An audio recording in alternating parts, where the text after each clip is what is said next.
டோர்பெல்க்கு tools என்னென்னா connecting wires ஸ்விட்ச் அப்புறம் என்ன ஸ்க்ரூ ட்ரைவர் இது டோர்பெல்லு அதோட புஷ் பட்டன் இது டெஸ்டர் ஓகேவா. ஃபஸ்ட்டு என்ன பண்ணோன்னா ஃபேஸில் ஸோ எங்கே லைட் எடுத்து இது வந்து நான் ஃபேஸு சொல்லுவோம். சப்ளை வரல இது நியூட்ரல் ஓகேவா. நெக்ஸ்ட் என்ன பண்ண போகிறோம்னா அதை கனெக்ட் பண்ண போகிறோம். கனெக்டிங் நீங்கள் தான் பண்ணுறீங்க எப்படின்னு சொல்கிறேன் நீங்கள் பண்ணுங்கள். ஸோ டோரை பற்றியில் இதுலேயுமே எப்போதுமே எல்லாத்துலேயுமே 2 ஒயர்ஸ் இருக்குது. ஒரு ஃபேஸ் ஒயர் ஒரு நியூட்ரல் ஒயர். ஸோ என்ன பண்ண போகிறோம் ஃபஸ்ட்டு என்னென்னா இதையும் கரஸ்பாண்டன்ஸ் சுவிட்ச் தான் இது 2 கனெக்ட் பண்ண போகிறோம். ஸோ இது 2 என்ன பண்ணலாம் ஜஸ்ட் இதை டைட்டன் பண்ண போகும் ஓகேவா. நெக்ஸ்ட் இதையும் இன்னொரு கனெக்டிங் ஒயர் எடுத்து கனெக்ட் பண்ணிக்கலாம். டேரெக்டாகவே சுவிட்சில் வைக்கலாம். ஸோ இதோட காப்பரோட பின் வந்து ரொம்ப கம்மியாக இருக்குல்ல. ஸோ அதனால் பண்ணிட்டோம் ஒரு ஒயர் யூஸ் பண்ணி கனெக்ட் பண்ணிக்கிறோம்.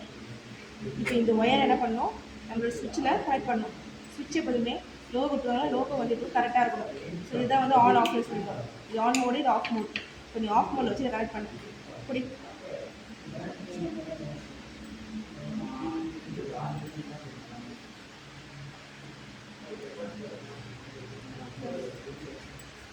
சும்மா ஒயர்ஸை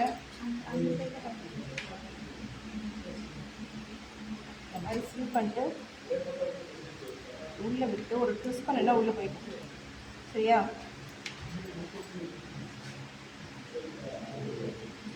டஸ்டரை வச்சு லைட்டாக டைட் பண்ணிக்கலாம்.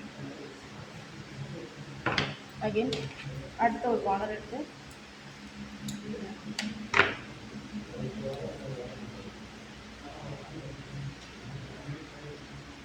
இதையும் டைட்டன் பண்ணிக்கலாம்.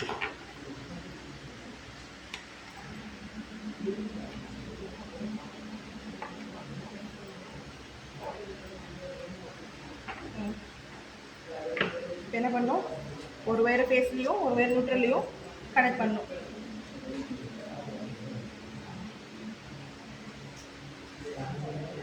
கனெக்ட் பண்ணியாச்சா. ஸோ ஸ்விட்ச் ஆன் பண்ணுறோம். சேஃப்டி முன்னாடி வந்து பவர் சப்ளை ஆகும். ஸோ அதனால் இந்த எட்ஜை மட்டும் கனெக்ட் பண்ணி ஆன் பண்ணிப்போம். இப்போ வழியாக கரண்ட் சப்ளை ஆகுதா ஓகேவா. சரி எக்ஸ்பெரிமெண்ட் பார்த்துப்போம் அவ்வளோதான்.